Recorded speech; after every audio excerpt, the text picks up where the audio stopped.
আল্লাহ পাক জাল্লা জালালুহু আমাদের সকলকে মাফ করেন, জীবিত মৃত সকল মুসলমানকে মাফ করে দেন। আল্লাহ আমাদেরকে কামেল ঈমান দান করেন এবং কামেল তাকওয়া নসিব করেন, জিকরুল্লাহ ওয়ালা জিন্দেগি, নূর ওয়ালা জিন্দেগি আল্লাহ তাআলা আমাদের সকলকে এবং সকল মুসলমানকে দান করেন।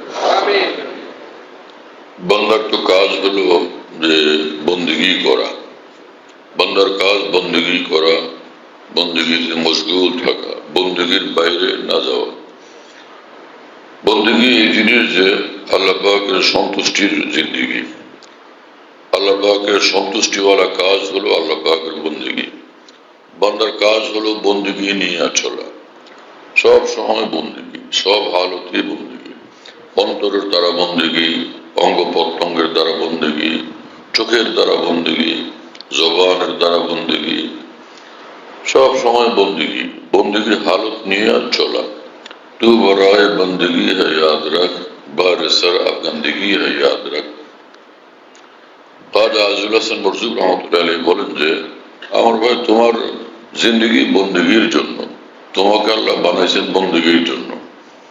হ্যাঁ, তু বরায়ে বন্দেগি है याद रख, এই কথা তুমি সর্বদা মনে রেখো যে তোমার জিন্দগি সির্ফ আল্লাহ পাকের বন্দেগির জন্য। বারে সর अब गंदगी है याद रख, মাথা নত করার জন্য, মাথা ঝুঁকানোর জন্য, ঘাড় তেরা করার জন্য না, অহংকার দম্ভ গরিমার জন্য না, বরং আল্লাহ পাকের সামনে মাথা ঝুঁকানোর জন্য আল্লাহ পাক তোমাকে বানাইছেন। চন্দ রোজা জিন্দগি है याद रख, वरना फिर शर्मिंदगी है याद रख। কয়েকদিনের মাত্র এই জিন্দগি, এতে সতর্কতাকে খেয়াল রাখো, দায়িত্বশীল হও, আর না হলে অত্যন্ত লজ্জিত হওয়া লাগবে, লাঞ্ছিত হওয়া লাগবে। আল্লাহ তাআলা আমাদেরকে বন্দেগির তৌফিক দান করেন। তো বান্দা বন্দেগি করে, কিন্তু বন্দেগির মধ্যেই সব বান্দার কিছু ভুল চুক হয়ে যায়।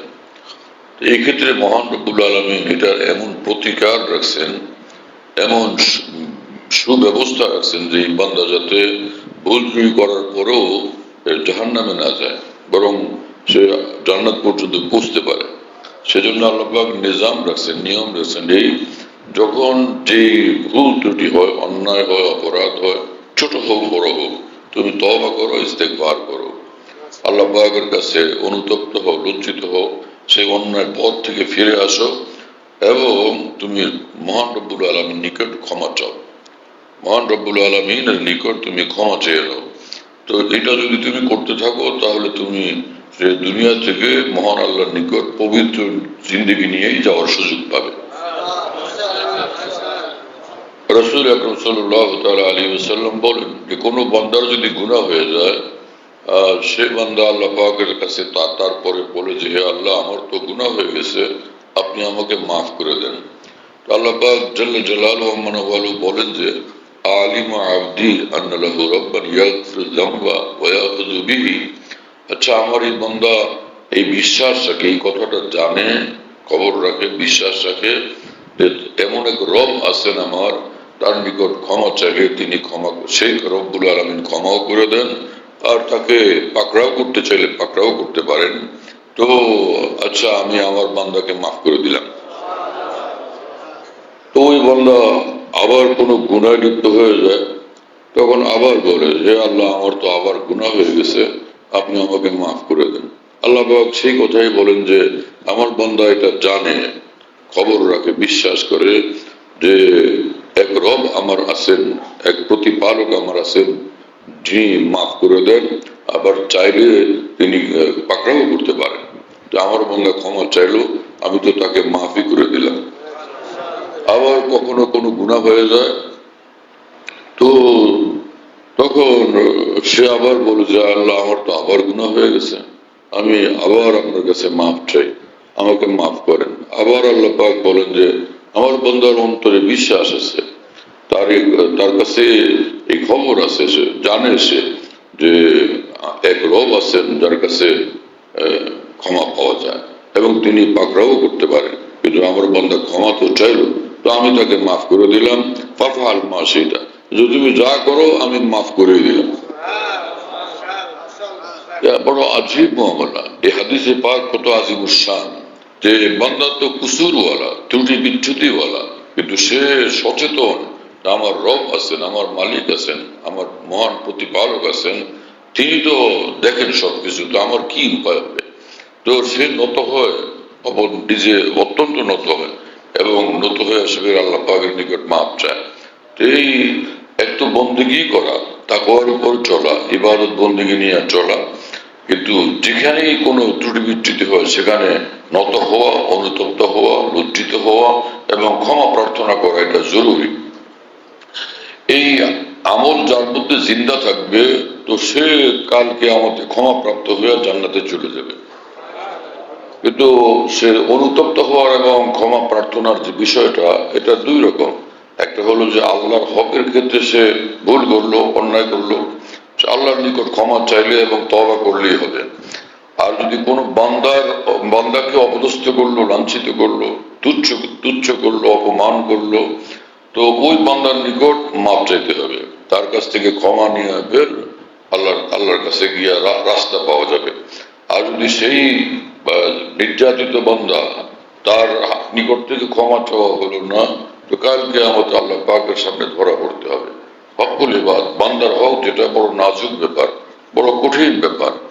হযরত হাকিমুল মুজাদ্দিদ মিল্লাত মাওলানা আশরাফুল থানভী রাহমাতুল্লাহ আলাইহির মতো এত বড় মানুষ, তিনি তো সবসময় সর্বহালে শরীয়তের কাঁটার উপর চলতেন, শরীয়তের উপরে চলতেন, সুন্নতের উপর চলতেন, এবং কখনো এই সকল মানুষরা দিনের বাইরে, শরীরের বাইরে কদম রাখতেন না, নিঃশ্বাস ফেলতেন না। কিন্তু এত সত্ত্বেও নিজের ভক্তবৃন্দ, অনুসারী বৃন্দকে দিনের কথা বলতে গিয়া এবং ভুল কাজগুলো সংশোধন করতে গিয়া কখনো রাগ করা হয়, শাসন করা হয়। সেক্ষেত্রে যদি কোনো এক দুই শব্দ বা এক দুইটা বাক্য বেশি হয়ে গিয়ে থাকে, যেটা না বললেই চলতো, তো সেটা যদি জুলুমের অন্তর্ভুক্ত করা হয়, তাহলে কালকে আমাদের কি হবে। এজন্য একবার হযরত হাকিমুল উম্মত মাওলানা আশরাফুল থানভী রাহমাতুল্লাহ আলাইহি নিজের সকল শিষ্যদের সামনে বললেন যে किसी को अगर मैंने मारा भी हो, बुरी बात कहकर पुकारा भी हो, वो आज आन कर मुझसे ले इंतकाम, कयामत के दिन पर न रखे ये काम। खुदा पास मुझको खजालत न हो, बरोज़े क़यामत नदामत न हो। ভাই, আমার দ্বারা যদি কারো উপরে কোনো জুলুম হয়ে থাকে, আমার দ্বারা কারো উপরে কোনো সীমা লঙ্ঘন হয়ে থাকে, তুমি আসো ভাই, আজকে আমার থেকে সেটার প্রতিশোধ গ্রহণ করো। এই বিষয়টাকে কালকে আমাদের জন্য তুমি ঝুলে রেখো না, যে মহান আল্লাহর সামনে গিয়ে আমাকে ধরা পড়তে হলো, লজ্জিত হলো, অপমানিত হইতে হলো। এইরকম অবস্থা যাতে না হয় ভাই, আজকে তুমি আমার থেকে প্রতিশোধ গ্রহণ করে নাও। তো আল্লাহর ভয় যাদেরকে কম্পিত করে তাদের হাল হতেই হয়। সেই মানুষ বেপরোয়া থাকতে পারে না, অন্যায় অপরাধ করে সে লজ্জিতই হয়, অনুতপ্তই হয়, বেপরোয়া থাকে না। মানুষের মধ্যে কারো কারো ব্যাপারে এতটা ক্রোধ গোস্বা কঠিন আকারে পয়দা হয় যে পরে সে কঠিন থেকে কঠিন ভাবে আরেকজন থেকে প্রতিশোধ গ্রহণ করতে থাকে। কিন্তু সেই মানুষকে যখন বলা হয় যে তুমি দিনের কথা বলো, তখন সে গিয়ে বলবে যে ভাই, আল্লাহ তাআলা তো বলছেন যে মাফ করে দাও, তাই না? রাসূল আকরাম সাল্লাল্লাহু আলাইহি ওয়াসাল্লাম বলেন যে আহসিন ইলা মান আসা ইলাইক, যে তোমার সঙ্গে দুর্ব্যবহার করলো তুমি তার সঙ্গে সদাচার করো, যে তোমার উপরে জুলুম করলো তাকে তুমি ক্ষমা করো। আফু আম্মান যালামাকা ওয়া আহসিন ইলা মান আসা ইলাইক, তাই না? এই হাদিসের উপর আমল করা তো সহজ কিভাবে, যে তুমি যে তোমার উপর তোমার কষ্ট দিল, তাই না, তুমি তার কষ্ট দিতে চাও না, এটাকে সহ্য করে নাও। এটা উলুল আজমের কাজ, অনেক বড় বন্দেগীওয়ালা বান্দার কাজ এটা। তো ইসলাম যে জিনিসগুলো শিক্ষা দেয়, এটা যদি মানুষ জানে, মনে রাখে এবং সেটার উপর আমল করে, দুনিয়াটাই একটা জান্নাতে পরিণত হয়ে যায়। কিন্তু আমাদের মধ্যে ব্যাপকভাবে প্রতিশোধ গ্রহণের প্রবণতা, প্রতিহিংসা, একজনের উপর খুব গোসা এতটা যে যেকোনো ভাবে, যেকোনো ঢঙ্গে, যেকোনো প্রকারে এটার প্রতিশোধ গ্রহণ করতেই হবে, এইরকম। বুজুর্গান দ্বীন বলছেন, আল্লামা শাহরানী রহমতুল্লাহ লিখছেন যে ইন্নাল ওয়ালিয়া লা ইয়াকুনু মুনতাকিমান ওয়াল মুনতাকিম লা ইয়াকুনু ওয়ালিয়ান, যে যারা প্রতিশোধ গ্রহণে অভ্যস্ত থাকে তারা আল্লাহর ওলি হইতে পারে না, আর যে আল্লাহর ওলি হয় সে প্রতিশোধ গ্রহণ করে না। যে আল্লাহর ওলি হয়ে যায় সে আর প্রতিশোধ গ্রহণ করে না। যে প্রতিশোধ গ্রহণ করা এটা তো ঠিক না, হ্যাঁ না? যেটা হয়ে গেছে বাস এটাকে খতম করে দেওয়া, এটাকে ধুয়ে না রাখা, কারণ কাজ তো এই না, আমার তো অন্য কাজ আছে।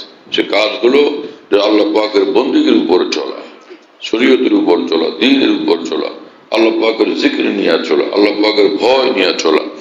তো সে যদি ভিতর থেকে এরকম অস্থির থাকে প্রতিশোধ গ্রহণের জন্য, আরেকজনকে আক্রমণ করার জন্য, আরেকজনকে তুচ্ছ করার জন্য, লাঞ্ছিত করার জন্য, তো এটা তো বন্দিগির কাজও হলো না। আর তার মূল যে দায়িত্ব ছিল সে দায়িত্ব থেকে সে অনেক দূরে সরে গেল। তো কি নিজামে শরীয়ত, সুবহানাল্লাহ তাআলা বিহামদিহি। কোরআন কারীমে মহান রব্বুল আলামিন বলছেন যে সারিউ ইলা মাগফিরাতিন মির রাব্বিকুম ওয়া জান্নাতিন আরদুহা আস-সামাওয়াতু ওয়াল আরদ উইদ্দাত লিল মুত্তাকিন। যে তোমরা ছোট মহান আল্লাহর নিকট থেকে ক্ষমা নেওয়ার জন্য, ক্ষমা চাও আল্লাহ পাকের নিকট, এবং বিশাল বড় জান্নাত, আসমান জমিন কত বড় দেখো, তো বিশাল বড় চাষের জান্নাত তোমাদেরকে দেওয়া হবে। যে জান্নাত মুত্তাকিদের জন্য একদম প্রস্তুত করা আছে, মুত্তাকিন, যে জান্নাত মুত্তাকিদের জন্য। বোঝা গেল সর্বক্ষেত্রে মুত্তাকি হিসাবে চলতে হবে। মুত্তাকি ওই বান্দা যে আল্লাহর কথার বাইরে যায় না, আল্লাহ পাকের কথার উপরে, আল্লাহ পাকের হুকুমের উপরে অটল থাকে, তাকে মুত্তাকি বলে। এরপরে আল্লাহ পাক বলছেন যে দেখো মুত্তাকি বান্দাদের জীবনের কতগুলো গুরুত্বপূর্ণ বৈশিষ্ট্য আমি এখানে উল্লেখ করতেছি। الذين ينفقون في السراء والضراء والكاظمين الغيظ والعافين عن الناس والله يحب المحسنين। যারা মুত্তাকি বান্দা হয় তারা কষ্টে থাকুক অথবা সচ্ছল অবস্থায় থাকুক, সচ্ছল কি অসচ্ছল, কষ্টে বা ভালো হালতে, দোনো অবস্থার মধ্যে তারা আল্লাহ পাকের জন্য খরচ করতে থাকে, দান করতে থাকে। ইউনফিকুনা, মুত্তাকি বান্দাদের চরিত্রই হয় ইউনফিকুনা। কিন্তু আমাদের এই জমানাতে এমন হালত যে মুত্তাকি বান্দা এরকম খালি নামাজ, নফল নামাজ পড়তেই থাকে, আর সে তেলাওয়াত করতেই থাকে, জিকির আজকার করতেই থাকে, ওয়াজ করতেই থাকে, কিন্তু দান করার প্রশ্ন আসলে ডান বাম সব আগে পিছিয়ে সবাই দিতে থাকে। আর এই যুগের বহুত মুত্তাকি বান্দার দশা হলো যে মাথা নিচু করে বসে থাকে, যে ওনাদের দেওয়ার পর্বটা শেষ হোক এরপরেই আমি মাথা উঠাইতে পারবো। লা হাওলা ওয়ালা কুওয়াতা ইল্লা বিল্লাহ। এটা কোনো তরিকা হলো? জান্নাত এইভাবে খুঁজতে হয়, আল্লাহকে এইভাবে রাজি করতে হয়। পুরা কোরআন বিবি আল্লাহ পাক বারবার বারবার বলতেছেন যে তোমরা ইবাদত বন্দেগী দ্বারা আমাকে খুশি করো, আবার আমার জন্য খরচ করেও তোমরা আমাকে খুশি করো। ওয়ামিম্মা রাযাকনাহুম ইউনফিকুন। তোমাদেরকে যা আমি দিলাম ওখান থেকে কিছু তো বের করো। কিন্তু কিছুই বের না করার একটা অভ্যাস এবং প্রবণতা, একদমই হাত পা গুটে বসে থাকা, এমনটা এক মুমিন বান্দার এবং জান্নাত তালাশ করে যে বান্দা, তার চরিত্র এবং স্বভাব এমনটা হওয়া চাই না।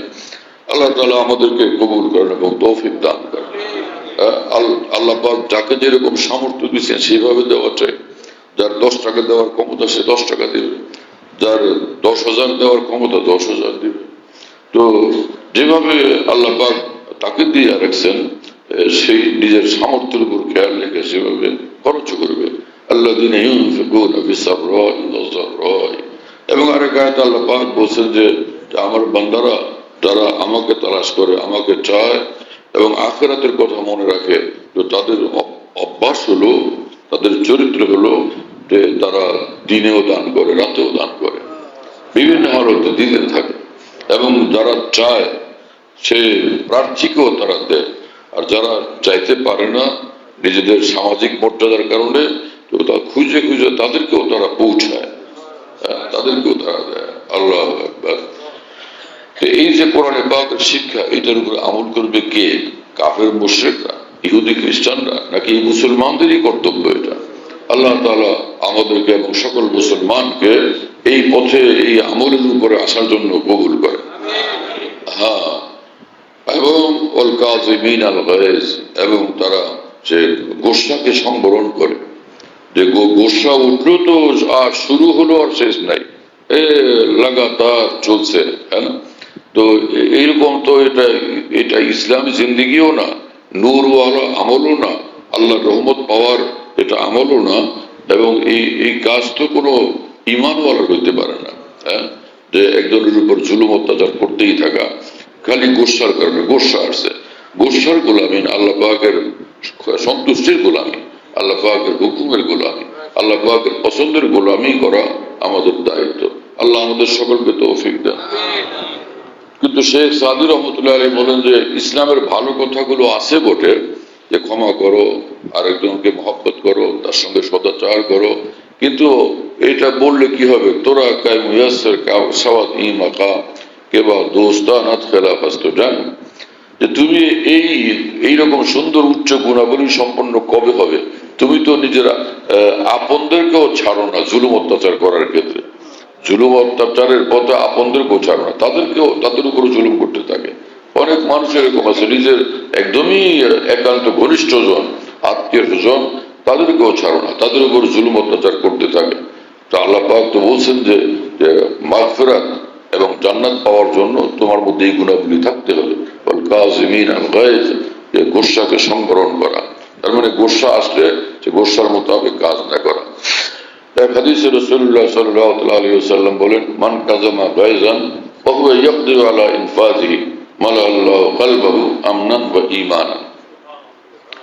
যে কোনো বান্দা কারো উপর ক্রুদ্ধ হলো এবং সে তার ক্রোধ তার উপরে বাস্তবায়ন করার মতো ক্ষমতা তার কাছে ছিল, এত সত্ত্বেও সে গোস্বা সংবরণ করলো, আল্লাহ পাক তার অন্তরকে ইমানের নূর দ্বারা, যে হাদিস শরীফে আছে ইমান এবং শান্তি দ্বারা আল্লাহ তার অন্তরকে পরিপূর্ণ করে দিবেন।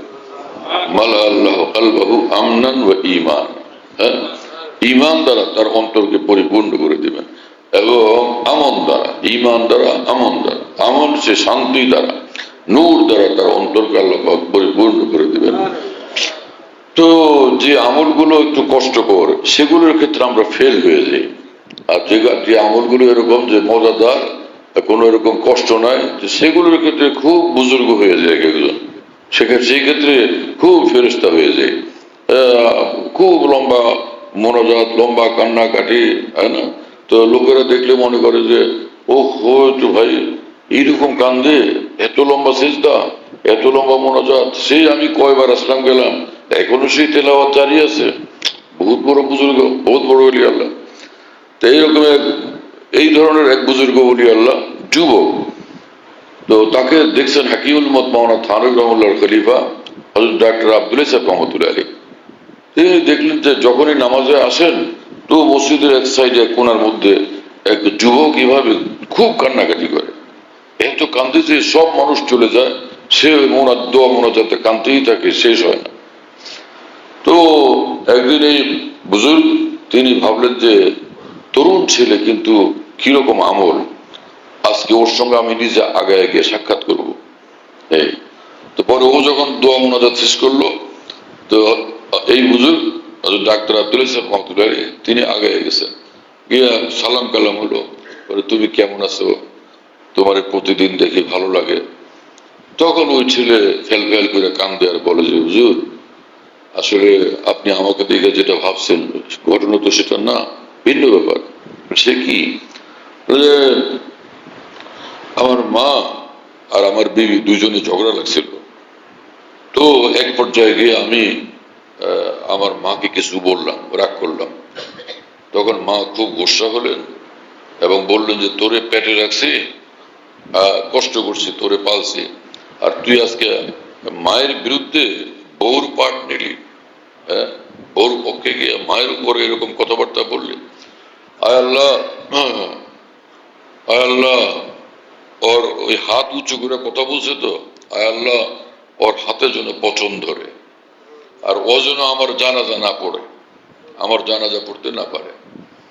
আমি গোস্বা ক্রোধের পর রাগ করে ঘর থেকে বের হয়ে গেলাম, বহুদিন থেকে বাইরে ছিলাম। হঠাৎ শুনলাম যে আমার মায়ের ইন্তেকাল হয়ে গেছে। তা আমি জানাজা ধরার জন্য অনেক ছুটাছুটি করে গেলাম, কিন্তু কোনো ক্রমেই মায়ের জানাজায় পৌঁছতে পারিনি, মায়ের জানাজা আমি পাইনি। আর হুজুর এই দেখেন যে আমার হাত, যে হাত দিয়া এই মায়ের সঙ্গে এমন গরম গরম কথা বলছিলাম হাত তুলে, তো এই হাতে পচন ধরে গেছে, ওই পচে পচে পড়তেছে, দুর্গন্ধ ওই হাতে। তো হযরত ডাক্তার আব্দুল রাজ্জাক রহমতুল্লাহ আলাইহি বলেন যে ইন্না লিল্লাহ, আমি কি ভাবছিলাম আর কি দেখলাম, তাই না?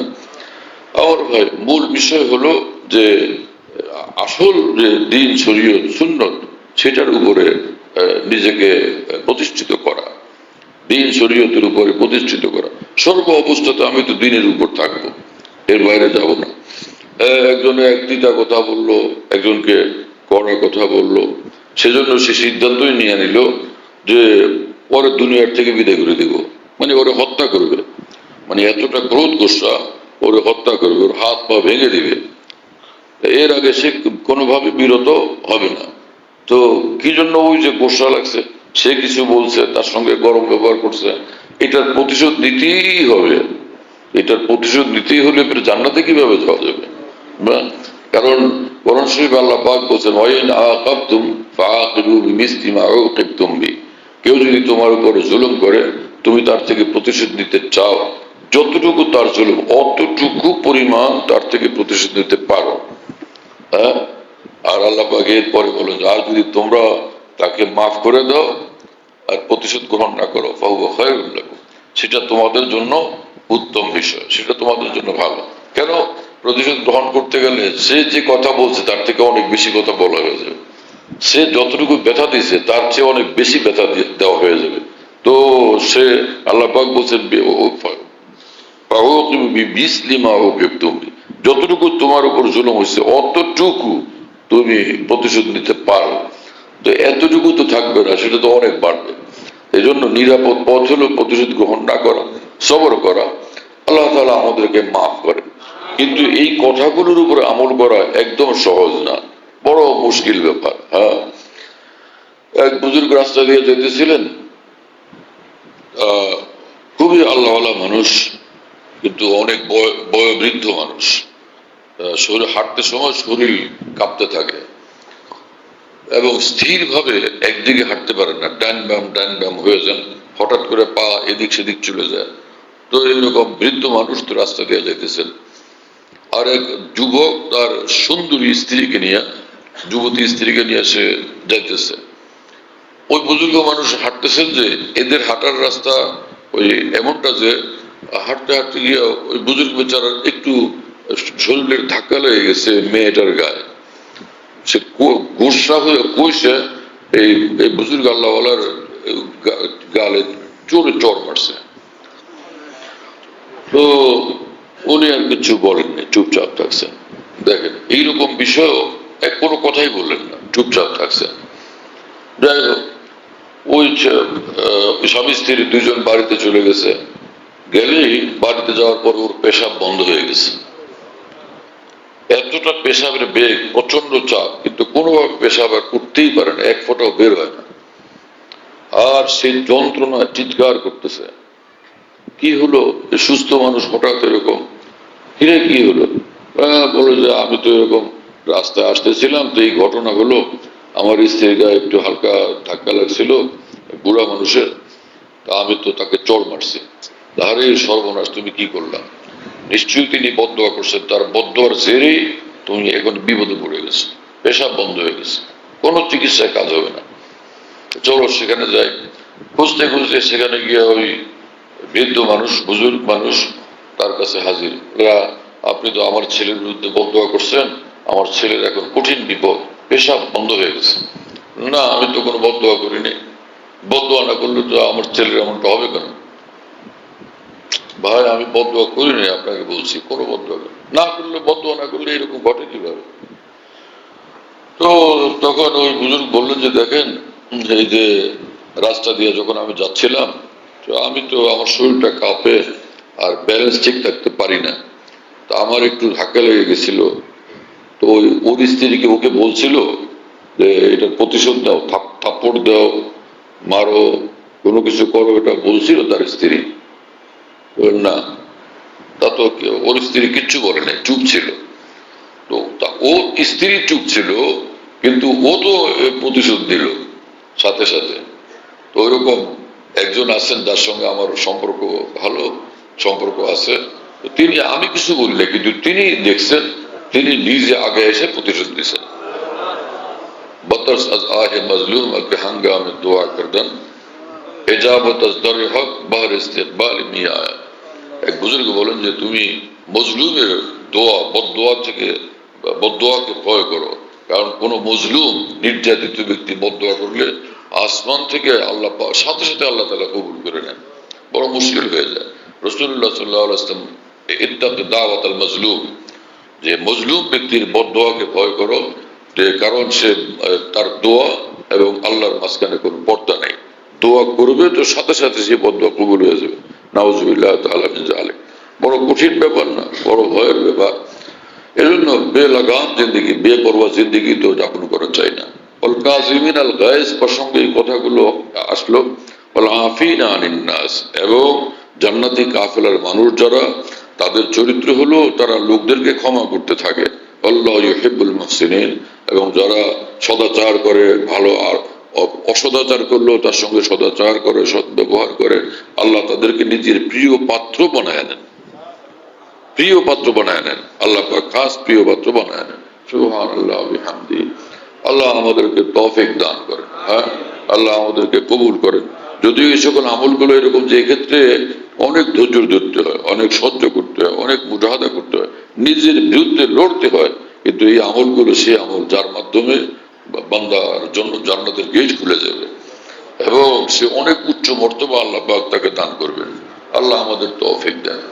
তো কোরআনে কারীমে মহান রব্বুল আলামিন বলেন যে ইস্তাগফিরু রাব্বাকুম ইন্নাহু কানা গাফফারা, যে তোমাদের আল্লাহ রবের নিকট, মহান প্রতিপালকের নিকট তোমরা ক্ষমা চাও, তিনি তো সীমাহীন ক্ষমা নিয়ে অপেক্ষমান, সীমাহীন ক্ষমা নিয়ে অপেক্ষমান। তোমরা ক্ষমা চাও তো ক্ষমা চাইলেই ক্ষমা পাবে, কাজ হয়ে যাবে। অনেকে ক্ষমা চাইতে সাহস পায় না। আরে আল্লাহ তো আল্লাহ, আমরা হাজারো লাখ কোটি গুনাহ করি, কিন্তু আল্লাহ তো আল্লাহ। এত গুনাহ সত্ত্বেও আল্লাহ পাকের ক্ষমা করতে এক সেকেন্ডও লাগে না, এক সেকেন্ডও লাগে না, এক সেকেন্ডের হাজার ভাগের এক ভাগও লাগে না। বাস ঠিক আছে, ক্ষমা করে দিলাম, যাও। বাস আল্লাহ পাকের শানে আল্লাহ এইরকম তো না যে আল্লাহ পাকের কোনো লোকসান হয়ে যাবে এত গুনাহগারদের ক্ষমা করলে, অথবা বেশি পরিমাণে গুনাহ ক্ষমা করলে আল্লাহ পাকের লোকসান হয়ে যায় যে এতে আমার একটু গোডাউনে টান পড়ে যাবে, এমনটা কি? লা হাওলা ওয়ালা কুওয়াতা ইল্লা বিল্লাহ। আল্লাহ তাআলা আমাদেরকে তৌফিক দেন এবং দ্বীনের বুঝ দান করেন। রাসূলুল্লাহ সাল্লাল্লাহু আলাইহি ওয়াসাল্লাম বলেছেন, মান লাযিমাল ইস্তিগফার জাআলাল্লাহু লাহু মিন কুল্লি যিকিন মাখরাজা। যে ব্যক্তি দিনরাত ইস্তিগফার করতে থাকবে, আল্লাহ পাকের নিকট ক্ষমা চাইতে থাকবে, তো আল্লাহ পাক যে কোনো সংকটে সে পড়ল সেখান থেকে তাকে উদ্ধার করবেন। মিন কুল্লি হাম্মিন ফারাজা, তার পেরেশানিগুলো আল্লাহ পাক দূর করে দেবেন। রাযাকাহু মিন হাইসু লা ইয়াহতাসিব, এবং এমন এমন পথে আল্লাহ পাক তাকে রিজিক দান করবেন যে সে কল্পনা করতে পারে না। এইভাবে আল্লাহ পাক তাকে রিজিক দান করবেন। এই হাদিসের ব্যাখ্যার সঙ্গে মোল্লা আলী কারি রাহমাতুল্লাহ আলাইহি বলেন যে এই কোন এইরকম এতগুলো মর্তবা পাওয়া, সুবিধা পাওয়া, এটা তো মুত্তাকি বান্দাদের জন্য কোরআনে বর্ণিত হয়েছে, কিন্তু আল্লাহ পাক এই রাসূল সাল্লাল্লাহু আলাইহি ওয়াসাল্লামের জবানে ঘোষণা করেছেন যে যে বান্দা গুনাহগার বান্দা কিন্তু ইস্তিগফার করতে থাকে, বারবার মাফ চায়, বারবার মাফ চায়, বারবার মাফ চায়, সেই বান্দার জন্য আল্লাহ পাক মুত্তাকির মতো এরকম সুযোগ সুবিধা দান করে দিয়েছেন। হ্যাঁ, ইন্নাল মুস্তাগফিরিন নুজিলু মানজিলাতাল মুত্তাকিন। মুস্তাগফির বান্দা, ক্ষমা প্রার্থী বান্দার সঙ্গে আল্লাহ তাআলা যে মুত্তাকি বান্দার মতো আচরণ করলেন। তো একজন গুনাহগার বান্দার ক্ষমা প্রার্থনার এত বেশি মূল্য মহান রব্বুল আলামিনের নিকট। ভুল তো আমাদের হয়ে গেছে, এখন তো আমরা ইস্তেগফার করি, তওবা করি, কান্নাকাটি করি, আল্লাহকে রাজি করার চেষ্টা করি, আর এখন থেকে একদম ভালো হয়ে যাওয়ার চেষ্টা করি। আর ভালো হওয়ার ক্ষেত্রে আল্লাহর সঙ্গে সদাচার, বান্দাদের সঙ্গে এবং মাখলুকের সঙ্গে সদাচার, দোনো আমলকে ধরি। আল্লাহ আমাদেরকে তৌফিক দেন এবং কবুল করেন। ইজ্জত আল্লাহ পাকের হাতে, আল্লাহ পাক যাকে ইজ্জত দিয়ে দেন সেই ইজ্জতওয়ালা, আর যে আল্লাহ পাক যাকে লাঞ্ছিত করবেন তার কোনো রক্ষা নেই। এজন্য আল্লাহকে রাজি করি, আল্লাহকে খুশি করি। আল্লাহ আমাদের সকলকে এবং সকল মুসলমানকে তৌফিক দেন, অমুসলিমদেরকেও দ্বীন ঈমান ইসলাম কবুলের তৌফিক দেন। আলহামদুলিল্লাহ রাব্বিল আলামিন।